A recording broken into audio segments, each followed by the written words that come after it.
Hey guys, welcome back to FemmeHead. Today we're going to talk about cervical fluid. So cervical fluid and vaginal discharge are two different things. Discharge is just the general slough and such from our vaginas being self-cleaning baddies. Its purpose is to keep you healthy and keep those pH levels in check, which is a very important thing. Cervical fluid, on the other hand, is made by our cervix, and its role is more towards fertility and sperm management. Once you start learning about cervical fluid and even discharge, it's just amazing what our bodies do without us doing anything. It just happens naturally, like breathing. So our bodies create different types of cervical fluid depending on where you are in your cycle. And it is actually a part of many fertility awareness-based methods. So let's start with just after our period has ended. You may notice no cervical fluid present, and this descriptor for charting purposes is dry. You also might notice that you skip the dry fluid phase and move right into the next one, which is sticky. So think of rubbery, sticky, gummy. You rub your fingers together, it rolls into a gummy tacky ball, and there is no stretch to it. If you try to stretch it, either won't or it'll snap right away and break. And this is kind of like a milky, cloudy, whitey color. I guess I should talk about how we check our cervical fluid with our fingers. So a great habit to get into with this is every time you go to the bathroom, before you sit down, before you actually go to the bathroom, you just take a finger or two, you just swipe it along the vaginal opening, kind of between your labia. You don't have to dip in or get anywhere. You just kind of swipe, kind of like you're wiping without toilet paper, and that just, you're able to then see it on your fingers, see if there's any fluid present, what kind of fluid. You can see it, you can feel it, you can roll it between your fingers, and that is just a really good way to figure out what type of cervical fluid it is. If you're squeamish about doing this, that's fine. Simply just take a little piece of toilet paper and just kind of hold it over your fingers with your thumb, like you're wiping, I guess. Duh, Victoria.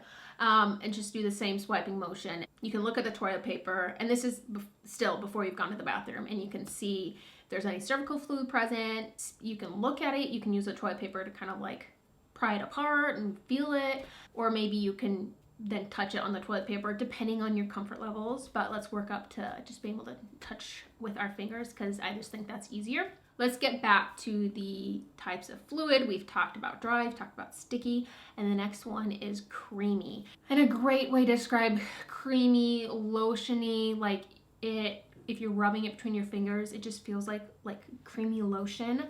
Think of a thick lotion, white, milky white in color. There's no stretch to it. There's no tack to it. Like with the sticky, it just kind of pushes around, moves between your fingers like lotion.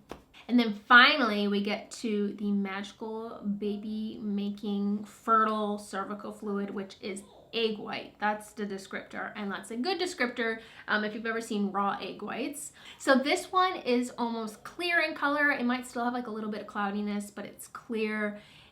It's watery, it is stretchy, stretch and stretch and stretch, and it will not snap, it will not break. If you're trying to stretch the sticky, gummy, tacky stuff, either it won't stretch or it will snap right away.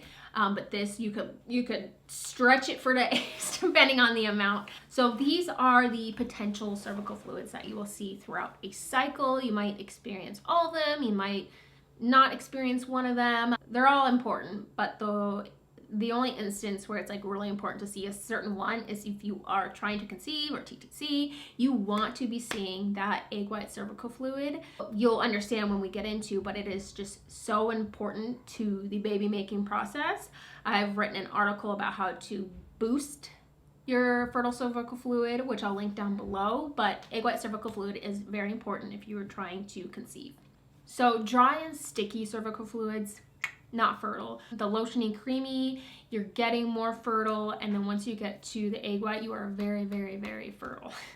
The fascinating part about cervical fluid is its purpose. Like I said, it deals with fertility, telling you how fertile you are.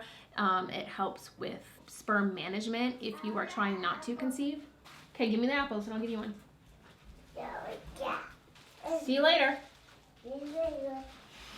The non-fertile cervical fluids act kind of like a spider web or a maze and trap the sperm to keep it from going any further. And then the fertile cervical fluid essentially kind of acts like a slip and slide as well as nourishment for the sperm. The fertile fluids like create these channels to help direct the sperm. So that's kind of a baseline understanding of our cervical fluid. If you want to learn more, I have a course that is all about our cycles and our fertility and how to chart our cycles. Whether you want to use it as a natural birth control method, whether you want to use this knowledge to get pregnant, or whether you just want to learn more about your body. I think this is just such important knowledge for all of us to have. And I think that's it. So I'm going to stop blabbing. Thank you so much for watching. I hope you enjoyed this. I hope this piqued your interest about cervical fluid and maybe you don't feel so grossed out about it, because it is not something to be ashamed of. I think it's just amazing, and I wish I would have known this information as a preteen. Thanks for watching, and I'll see you guys in my next video. Bye!